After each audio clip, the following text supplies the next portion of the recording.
하나님의 백성들의 감사 안에는 세 가지가 항상 담겨져 있어야 됩니다. 무엇이냐면 첫 번째로 하나님의 큰 은혜를 깨달은 증거가 이 감사에 있어야 됩니다. 세상 사람들도 사실 감사하다라는 말 많이 합니다. 뭐 상 받을 때, 뭐 물건을 사고 주고받을 때 감사하다라는 말을 많이 합니다. 그러나 세상 사람들이 말하는 그 감사 말고 하나님의 백성들의 감사 안에는 하나님께서 우리에게 주신 큰 은혜를 깨달았다는 증거가 이 감사 안에 들어가 있어야 한다는 것입니다. 고린도후서 2장 14절 말씀을 보니까 항상 우리를 그리스도 안에서 이기게 하시고 우리로 말미암아 각 처에서 그리스도를 아는 냄새를 나게 하시는 하나님께 감사하노라 그랬어요.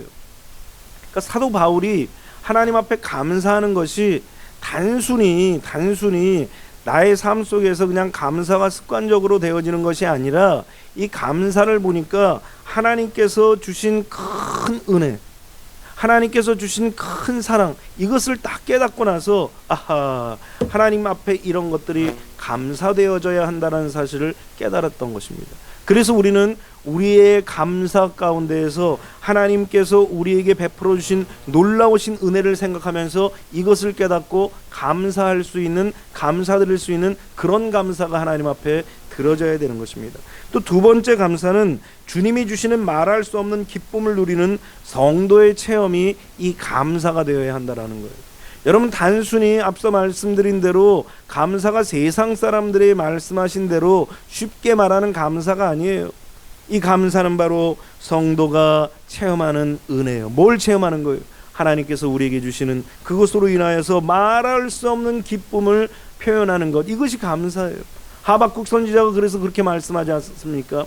지금 나라적으로도 힘들고 개인적으로도 너무나 힘들고 어려워요. 그런 가운데서 그의 기쁨과 즐거움이 어디서 왔어요? 하나님으로부터, 구원하시는 그 하나님으로부터 체험을 통하여서 그 기쁨이 막 속에서 막 샘솟듯이 올라오는 거예요. 그래서 그 배에서 생수의 강이 흘러 넘치리라고 예수님께서 우리에게 말씀하신 거예요. 주님이 우리에게 주신 그 은혜로 말미암아, 주님이 우리에게 주신 그 기쁨과 즐거움으로 말미암아 우리 속에서 막 샘솟듯하는 기쁨이 넘치는 것, 이것이 넘쳐가지고 무엇이 나오는 거예요? 감사가 나오는 거예요. 오늘 여러분들이 그런 감사를 드리시기를 주님의 이름으로 축원합니다. 또 세 번째 감사는 뭐냐면 내주하시는 성령의 귀한 열매예요. 우리 안에 성령이 거하시면 우리의 입술에서 뭐가 나와요? 감사가 나오는 것입니다. 그냥 세상적인 그런 감사가 아니라 주의 성령께서 우리와 함께 하시고 주의 성령께서 우리와 동행하심으로 말미암아 우리의 입술의 고백 속에서 늘 감사가 나오는 거예요. 그것은 시련과 역경과 뭐 좋은 일 나쁜 일 그것 상관없는 거예요. 성령 충만함으로 말미암아 입술에 하나님의 성령께서 우리와 함께 하심으로 말미암아 감사할 수밖에 없는 거예요. 사도행전 4장에 보면 그들이 모여서 함께 기도하는데 본디오 빌라도와 그리고 모든 이제 로마 병정들이 예수를 믿는 자들을 잡아 죽이기 위해서 함께 모였다라고 얘기합니다. 그럼에도 불구하고 이들이 기도한 것은 무엇입니까? 우리가 담대하게 복음을 증거하게 해달라고 기도한 거예요. 그러니까 모인 그 모든 무리들에게 성령으로 충만히 온 거예요. 그러니까 오히려 그 위기와 시련과 역경 속에서 감사의 기도, 감사한 마음으로 하나님 앞에 복음을 증거할 수 있는 위대한 역사를 이 초대교회 성도들이 이루었던 것입니다. 그래서 우리는 우리 안에 성령님으로 말미암아 감사함이 있어야 되는 거예요. 오늘 여러분들의 마음속에서도 이러한 감사가 있게 되시기를 주님의 이름으로 축원합니다. 특별히 하나님은 하나님의 백성들에게 이러한 삶의 모습을 이루기 위해서 어떤 훈련을 시키느냐? 수많은 훈련들이 있지만 감사의 훈련을 시켜요. 무슨 훈련이요? 감사의 훈련.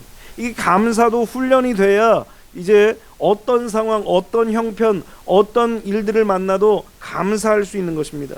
사실 오늘 본문에 나온 이 요나는 감사하는 그런 모범적인 선지자는 사실 아니에요. 요나서 1장 2절로 3절에 보니까 너는 일어나 저 큰 성읍 니느웨로 가서 그것을 향하여 외치라. 그 악독이 내 앞에서 상달되었음이냐 하시니라. 하나님께서 이 요나 선지에게 명령을 내렸습니다. 너는 가서 복음을 전해라. 어지간한 선지자는 아멘 하고 가겠죠. 그렇죠? 우리도 가겠죠. 그런데 이 선지자가 뭐라고 얘기합니까? 3절에 보니까 그러나 성경에서는, 신앙에서는 이 그러나가 가장 큰 문제예요. 그러나 하나님이 말씀하셨음에도 불구하고 그러나 요나가 여호와의 얼굴을 피하려고 일어나 다시스로 도망하려 하여 욥바로 내려갔더니 마침 다시스로 가는 배를 만난지라 여호와의 얼굴을 피하여 그들과 함께 다시스로 가려고 배싹을 주고 배에 올랐더라. 야, 하나님께서 명령하셨는데 이게 그 명령을 받은 것이 아니라 거부한 거예요. 하나님이 말씀하셨는데 그럼에도 불구하고 그러나 이 사람이, 이 요나가 하나님의 말씀을 받지 않고 다른 곳을 갔는데 마침 하필 정반대 방향에 배가 온 거예요. 그러니까 얼른 탄 거예요. 그리고서는 그 배를 타고 간 거예요. 여러분, 감사도 불평도 사실은 습관이에요. 보니까 믿든지 믿지 않든지 이 감사나 불평도 습관입니다. 소크라테스의 제자 플라톤이 이제 28세에 소크라테스가 독배를 마시고 죽는 장면을 목격하게 됩니다. 그러고 나서 얼마나 실망을 하고 절망을 했는지 12년 동안 이집트와 또 시실리 섬 그리고 이탈리아 이런 섬들을 12년 동안 계속 돌아다니면서 방황을 했습니다. 야, 이제 진리는 사라졌다, 이제는 철학은 무너졌다, 막 이러면서 막 염세적인 그런 마음을 가지고 세상을 방황했던 것입니다. 그러다가 40세에 아테네에서 철학 강의를 하기 시작했습니다. 그러면서 그가 12년 동안 배운 것은 무엇이냐면 그가 입버릇처럼 4가지를 감사했다라고 얘기합니다. 첫 번째는 헬라인으로 태어난 것을 감사하고, 두 번째는 자유인으로 태어난 것을 감사하고, 세 번째는 남자로 태어난 것을 감사하고, 네 번째는 소크라테스와 같은 시대에 태어난 것을 감사했더라는 거예요. 뭘 얘기하는 겁니까? 믿는 사람이든 믿지 않는 사람이든 감사하는 모습이 있고, 이 감사하는 사람을 통하여서 모든 사람들이 귀감을 얻게 되더라는 것입니다. 그래서 우리는 감사의 습관을 가져야 돼요. 이 감사의 습관을 가져라니까 사람들이 그냥 입술만 감사한다라고 얘기만 하면 되는 줄 아는 거예요. 그런데 감사라는 것이 무엇입니까? 마음에서부터 우러나야 돼요.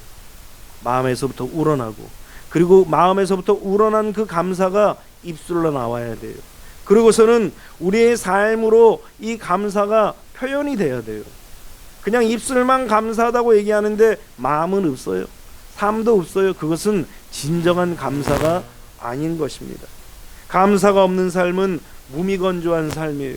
그래서 이 감사를 통하여서 우리의 삶이 기름지고 윤택하고 그리고 아름답게 만들어질 수 있는 것입니다. 이 불평 많은 이 요나가 성경을 보니까 변화되는 장면이 나옵니다. 그것이 바로 오늘 본문의 내용이에요. 2장 9절에 보니까 나는 감사하는 목소리로 주께 제사를 드리며 나의 서원을 주께 갚겠나이다. 구원은 여호와께 속하였나이다. 그러면서 하나님 앞에 감사의 기도를 드리는 거예요. 어떻게 이 요나가, 불평 많은 요나가, 원망 많은 요나가, 이유 많은 요나가 어떻게 이렇게 변화되었는지, 언제 감사해야 하는지 이 요나를 통해서 오늘 배워보려고 합니다.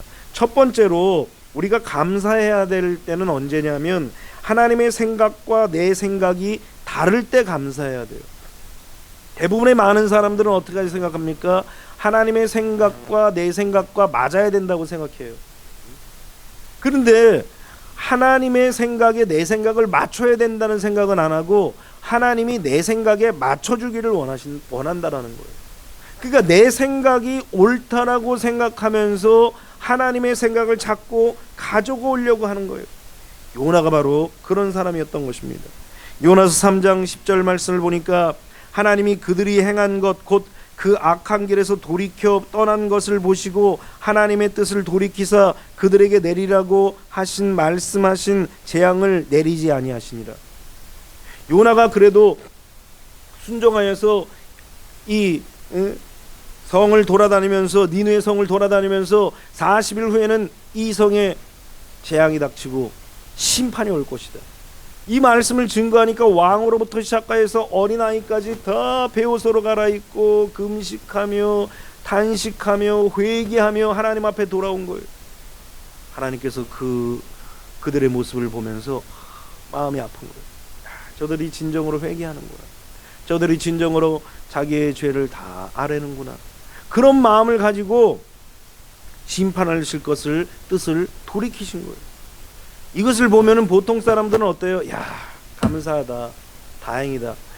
저 니느웨 성을 불로 심판하면 얼마나 고통이 오겠어, 저 사람들에게.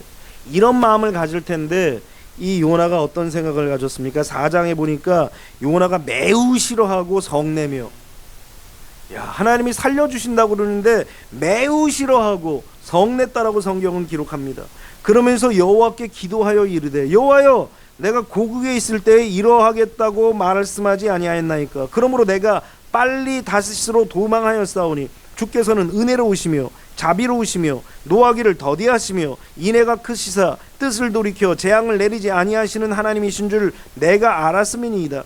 여호와여, 원컨대 이제 내 생명을 거두어 가소서. 사는 것보다 죽는 것이 내게 나음이니이다. 이 니느웨 성을 살려주고 나니까 요나가 자기가 죽겠다는 거야. 이게 말이 됩니까? 내 생각과 하나님의 생각과 전혀 안 맞는 거예요. 자기의 생각에는 어때요?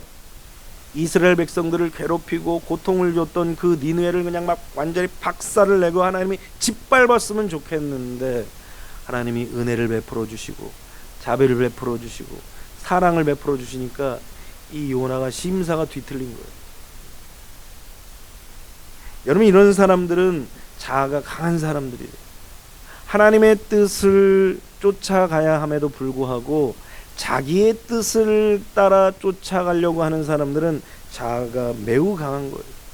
하나님께서 우리를 깨트린다라고 말씀을 많이 하잖아요.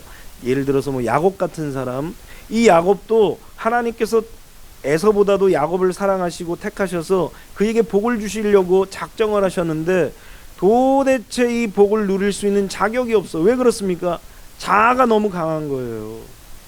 그래서 성경에 보면 아브라함과 이삭과 야곱, 뭐 그리고 12지파, 요셉, 뭐 이런 사람들의 이스라엘의 지파장들을 보면은, 족장들을 보면은 전부 다 마음이 그래도 온유해요.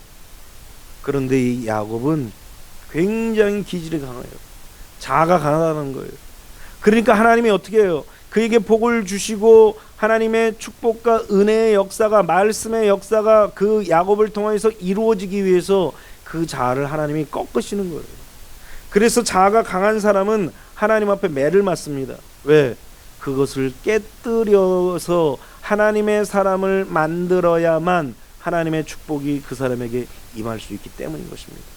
그래서 이 자아가 반드시 하나님 앞에 깨어져야 되는 것입니다. 그래서 하나님께서 말씀하셔서 하나님이 아니다 그러면 아닌 줄 알아야 돼요.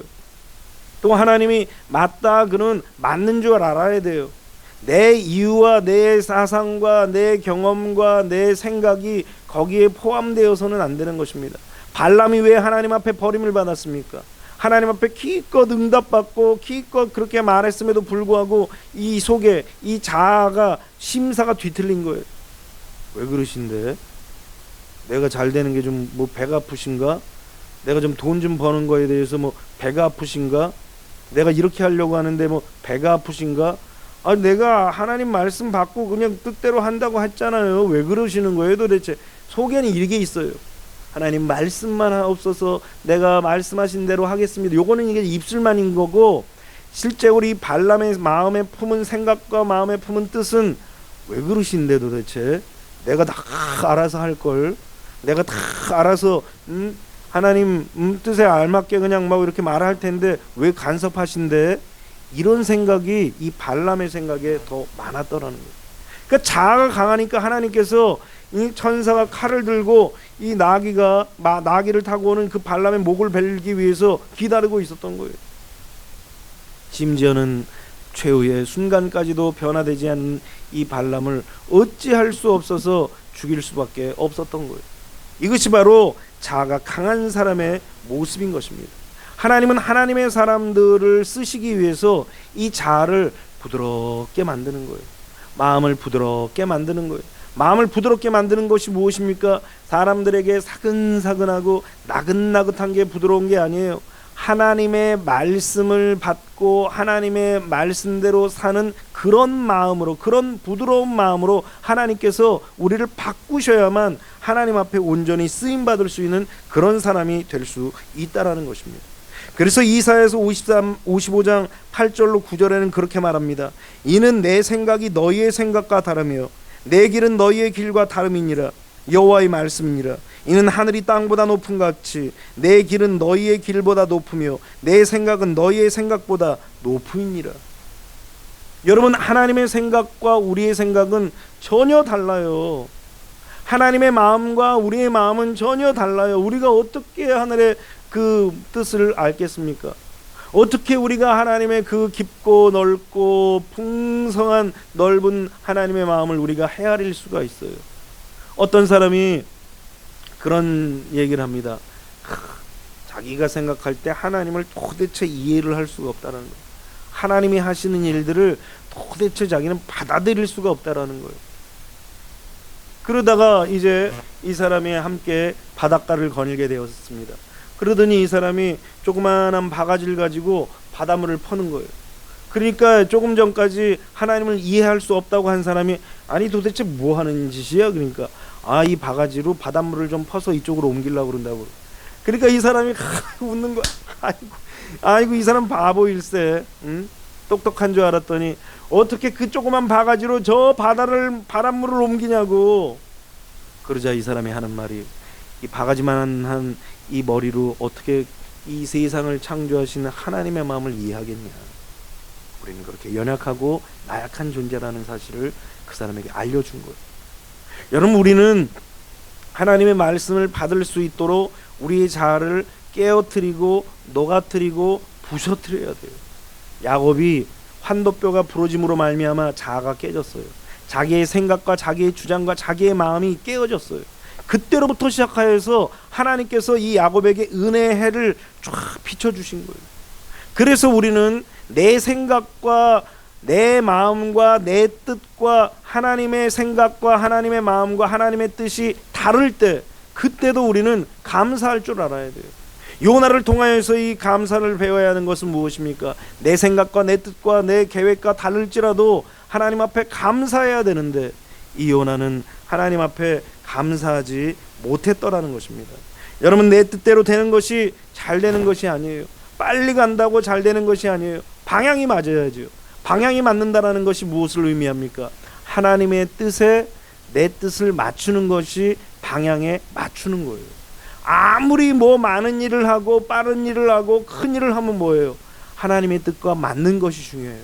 옳은 방향, 맞는 방향, 하나님이 원하시는 방향, 그 방향으로 가는 것이 더 중요한 거예요. 왜냐하면 하나님이 그러기를 원하시기 때문인 것입니다. 그래서 우리가 방향이, 하나님께서 우리의 방향을 이렇게 막 조정하실 때에 그때 어떻게 해야 돼요? 우리는 그때 감사하는 거예요. 하나님 앞에 그때 감사했던 다윗, 기름 부음 받고, 누가 기름 부음 해달래요? 누가 기름 부어 달라요 머리에? 다윗에게? 언제 그랬습니까? 그런데 기름 부음 받은 그 이후부터 시작해서 그 인생이 파란만장하게 달라지는 거예요. 그럼에도 불구하고 다윗은 감사했어요. 요셉도 마찬가지예요. 누가 꿈꾸게 해달라고 그랬어요? 나 꿈꾸게 해달라고 막 뭐 강구했다는 얘기 하나도 나와 있지 않습니다. 그럼에도 불구하고 하나님께서 그에게 꿈을 주시고 그 얘기했더니 그것부터 시작하여서 막 시련이 시작되는 거예요. 그럼에도 불구하고 그의 삶의 방향이 조정되고 하나님의 뜻에 그의 뜻이 딱 맞춰지면서 아프고 힘들 때에 이 요셉은 오히려 하나님 앞에 감사함으로 말미암아 이집트의 총리가 되었던 것입니다. 그러므로 오늘 우리의 삶 속에서 하나님의 뜻에 또 내 뜻에 이렇게 내 뜻을 비춰볼 때에 하나님의 뜻과 다를 때, 하나님이 하나님의 뜻에 내 뜻을 자꾸 맞추려고 하실 때 이때 감사하시기를 주님의 이름으로 축원합니다. 두 번째, 우리가 감사해야 될 때는 언제입니까? 캄캄한 절망의 순간에도 감사해야 한다라는 것입니다. 여러분, 감사와 믿음은 같이 가는 거예요. 하다못해 세상 사람들도 언제 감사합니까? 잘 될 것을 알고 감사하는 거예요. 잘 되는 모습들을 보고 감사하는 거예요. 물론 우리는 세상 사람들과는 달라요. 언제 감사해요?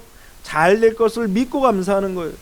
그러니까 하나님의 백성들은 아무리 앞이 캄캄해도, 아무리 캄캄해서 우리 앞이 절망적이 보일지라도 우리는 하나님 앞에 뭐 해야 된다고요? 감사하는 거예요.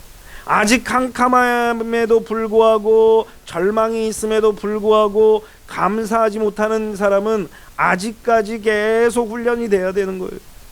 칠흑같이 어둡고 캄캄할 때에, 절망이 찾아올 때 하나님이 우리에게 바라시고 감찰하시는 건 뭐예요? 그때 감사하나 안 하나 하나님이 보시는 거예요. 감사할 때 하나님이 축복 주시려고 보시는 거예요. 여러분, 이 감사와 믿음은 그래서 함께 가는 것입니다. 왜? 믿는 구석이 있는 사람이 감사하는 거예요. 아무리 없어도 믿는 구석이 있는 사람은 감사해요. 우리가 믿는 구석이 어디예요? 하나님이신 거예요.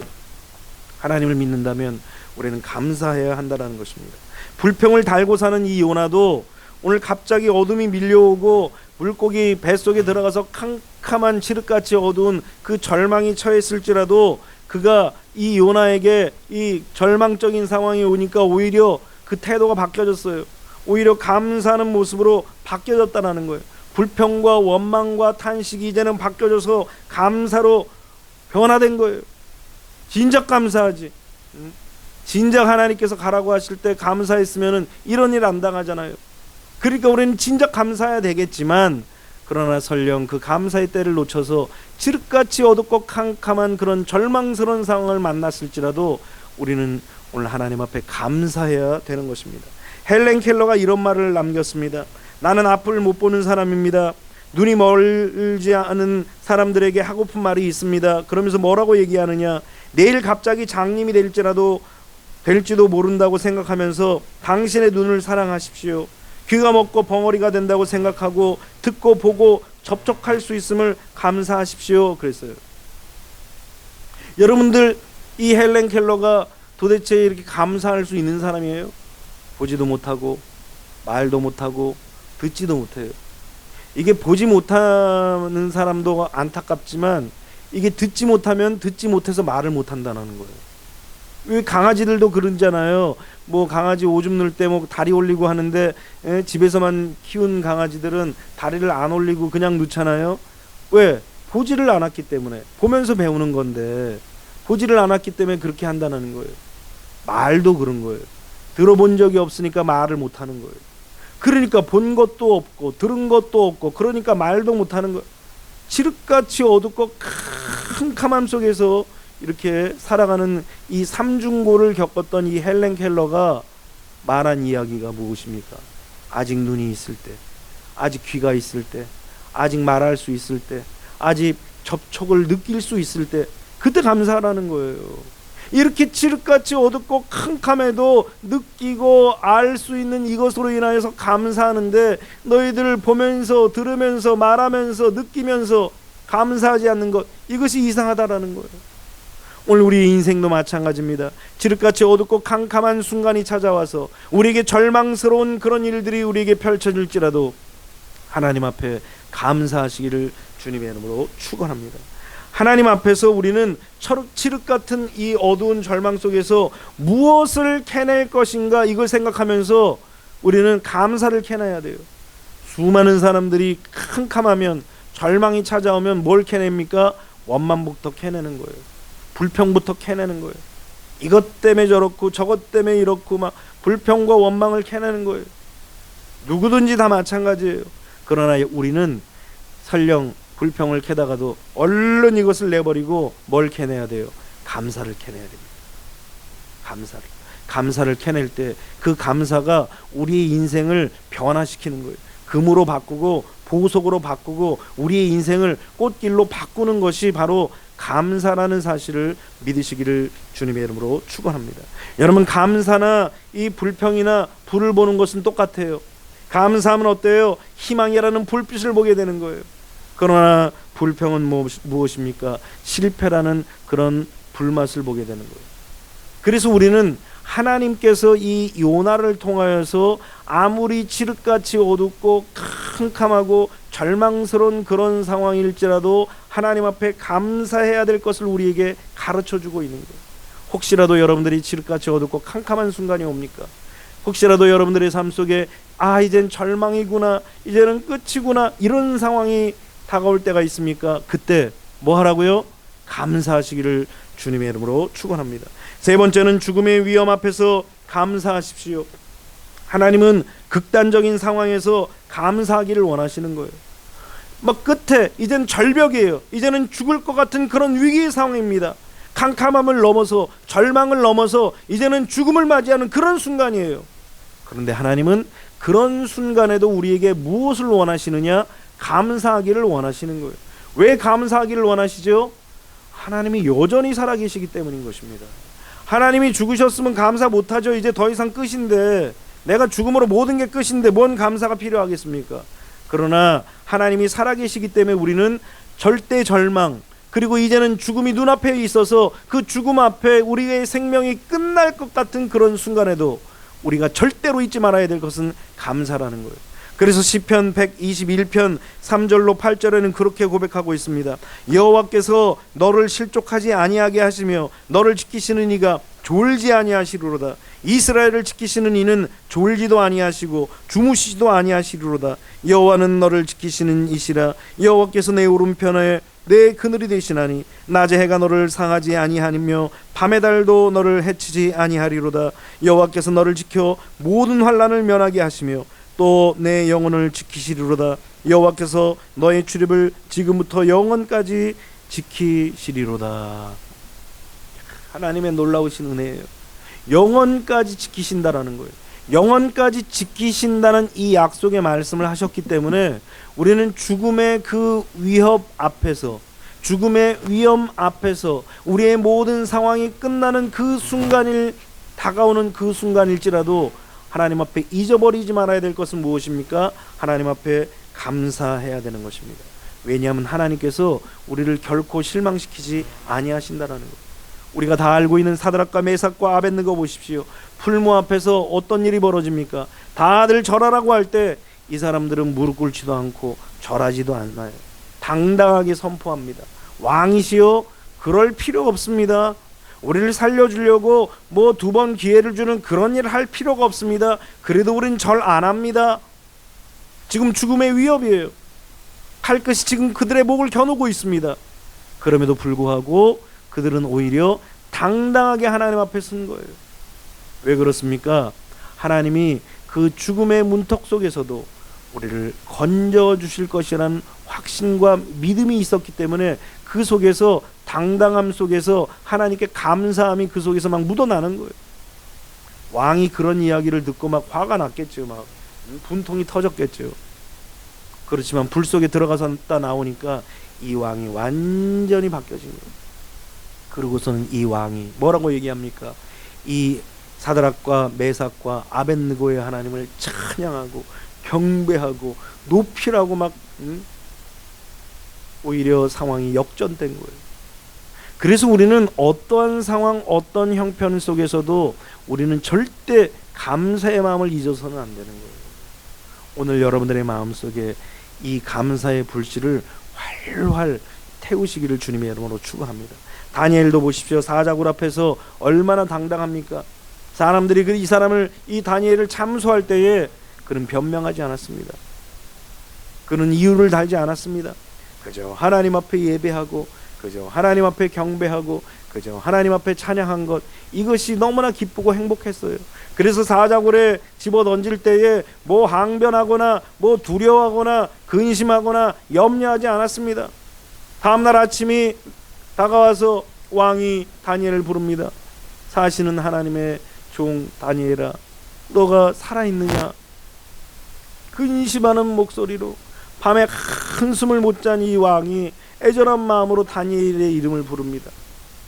뭐예요? 다니엘이 죽었을 거라고 생각했기 때문에 그렇게 부른 거예요. 그런데 저 밑에서 쩌렁쩌렁한 소리로 왕이시여, 사신 하나님께서 나를 이곳에 보내셨지만 그러나 그 천사들이 사자의 입을 봉하여서 내가 이렇게 살아있나이다. 하나님께 찬양과 경배와 영광을 올려드린 거예요. 이 믿지 않는 이방인의 왕이 깜짝 놀란 거예요. 그리고 이 사람 역시 하나님을 찬양하고 경배하고 주님의 이름을 높였던 거예요. 여러분, 믿음의 사람 한 사람이 그 죽음의 위협, 그 인생의 마지막 그 순간에 감사하는 그 모습을 통하여서 세상의 모든 것들이 다 변화될 수 있다는 사실을 꼭 기억하시기를 주님의 이름으로 축원합니다. 그래서 세상을 변화시키기 전에 뭘 변화시키래요? 자기 자신을 변화시켜야 돼요. 그럼 자기 자신에 뭘 변화시키는 겁니까? 불평과 원망과 탄식과 절망에서 감사로. 얼마나 단순합니까? 불평하고 원망하고 탄식하고 절망하고 얼마나 힘들어요. 복음은 간단해요. 그냥 감사하면 돼요. 절망 속에서, 죽음의 위협 속에서 그냥 감사하는 겁니다. 그러면 하나님께서 모든 상황을 역전시키는 거예요. 여러분들 성경에 보면은 하나님의 놀라운 역사를 통하여서 하나님은 상황과 형편을 역전시키는 거예요. 그러므로 아무리 죽음의 위협 속에서도, 아무리 큰 어려움 속에서도, 인생의 마지막이라고 생각되는 그 순간일지라도 하나님이 우리와 함께 하신다는 사실을 믿고 감사하시기를 주님의 이름으로 축원합니다. 마지막 네 번째로 우리는 어떤 상황에 하나님께 감사해야 됩니까? 모든 상황을 역전시켜 주실 하나님께 감사해야 되는 거예요. 앞서 말씀드린 대로 우리는 절망의 순간을 맞이할 수도 있어요. 우리는 죽음의 위험을 맞이할 수도 있습니다. 그러나 하나님은 어떻게 하십니까? 모든 상황과 형편을 역전시키신다는 사실을 믿으시기를 주님의 이름으로 축원합니다. 이거 역전될 거 생각 안 하면은 절망이에요. 낙심입니다. 분통 터져요. 솔직히 말해서 억울합니다. 그런데 하나님이 역전시켜 주실 것이라는 확신과 믿음을 가지고 하나님 앞에 감사하면 억울할 거 없어요. 분통 터질 거 없습니다. 하나님 앞에 다 맡기는 거예요. 하나님 앞에 다 의지하는 거예요. 그리고서 오히려 역전될 것을 바라보면서 하나님의 놀라우신 은혜에 막 감사하는 거예요. 찬양하는 거예요. 경배하는 거예요. 그러면 하나님께서 우리의 인생을 바꿔주시고 역전시켜 주신다는 사실을 믿으시기를 주님의 이름으로 축원합니다. 성경에 보면 처음부터 이기는 상황이 없었어요. 다윗도 원래부터 이겼던 것이 아니었어요. 사실은 열세대였고 또 밀리고 부족하고 연약하고 또 한 발 늦고 뭐 그래요. 그런데 하나님께서 모든 상황을 다 바꿔주시는 거예요. 그리고서는 다 이기게 하시는 거예요. 가는 곳마다 이기게 하시는 거예요. 왜 그렇습니까? 하나님은 역전의 하나님이에요. 누구에게 역전의 하나님이신 거예요? 감사하는 사람들에게 있어서 역전의 하나님인 것입니다. 에스더, 지금 우리 한 주간 에스더서 읽고 있잖아요. 지금 하루에 한 장씩. 에스더에서에 보면은 이 하만이라는 자가 어떤 자예요? 아각의 후손이 아각이 누구예요? 사울이 살려줬던 그 아각의 후손인 거예요. 그래서 하나님께서 사울 왕 때에 아각과 그 아말렉 족을 다 멸하라고 그런 거예요. 그런데 그걸 하지 않아서 결국은 어떻게 됩니까? 에스더 왕후 시대에 이스라엘 백성들이 포로로 잡혀간 그 시대에 지금 유다인들이 다 싹 다 죽임을 당하게 생겼어요. 이 하만이 바로 그런 자였습니다. 그래서 이 모르드게를 대표로 해서 50규빗이나 되는 나무를 세워가지고 한 20에서 25m짜리 이 나무를 매달아 놓고 이제 여기에 모르드게를 매달아 죽이려고 했던 거예요. 즉 급박한 상황입니다. 이스라엘 백성들이 지금 죽임을 당하고 유다인들이 다 죽임을 당하는 그런 도장까지 찍혀 있는 그런 상황이에요. 지금 마지막 때 그리스도인들이 이런 핍박을 당할 수도 있어요. 그런데 하나님께서 어떻게 역전시킵니까?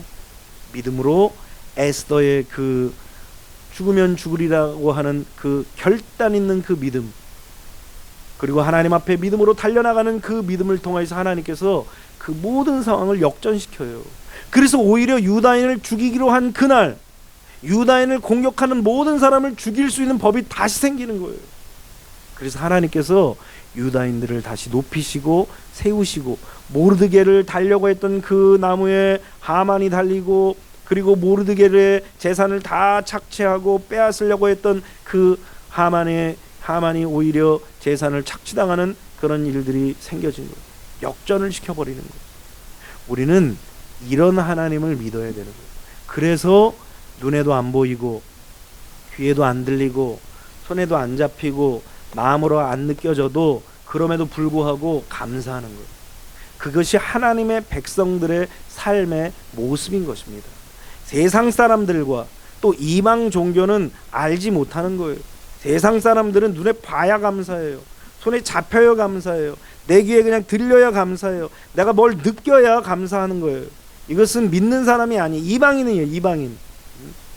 그런 감사가 아니라, 뭐가 좋아서 감사하는 것이 아니라, 사람에게 감사하는 것이 아니라, 이 하나님, 우리를 구원하신 그 하나님, 우리를 사랑하시는 그 하나님, 우리에게 우리의 삶을 바꿔주시는 그 하나님, 역전시켜주시는 그 하나님, 그 하나님을 바라보고 감사해야 되는 거예요.